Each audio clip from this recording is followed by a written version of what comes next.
জেলা বসিরহাট।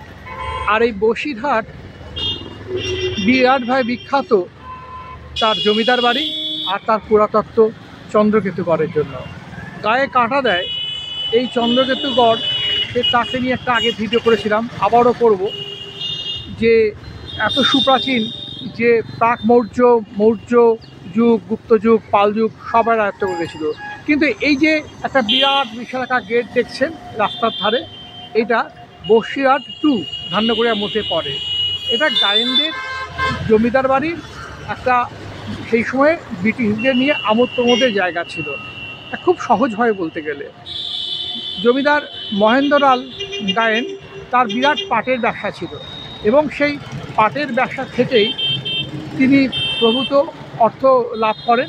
তারপরে ব্রিটিশরা এখানে নুনের ব্যবসা করত, তাদের সাথে যোগ দিয়ে তিনি আরও অর্থশালী হন, এবং ব্রিটিশ সরকারকে খুশি করার জন্য তিনি ভেতরে এবং বাইরের দিকে এরকম জমিদার বাড়ি করেন। ভেতরে যে দেখতে পাচ্ছেন একটা বিরাট বড় স্থপতি, সেখানেও জমিদারের বাড়ি ছিল। ওই জমিদার বাড়িতে ব্রিটিশরা এসে নাচ গান করতেন, সবাই আনন্দ পেত। এই যে গেটটা দেখছেন, এই গেটটা ইউরোপিয়ান ধাঁচে তৈরি। ইউরোপিয়ান ধাঁচে বলতে যে ভিক্টোরিয়ান শিল্পশৈলীর আদতে তৈরি।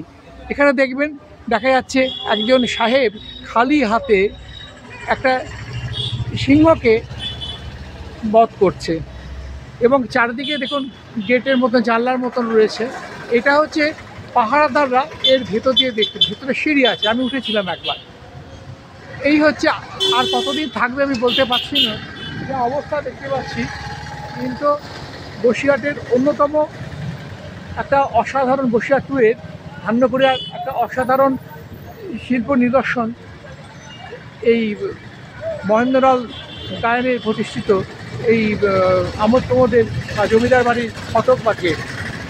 বসিরহাট 2 থেকে বলছি, কল্যাণ পাল। ভালো থাকবেন সবাই।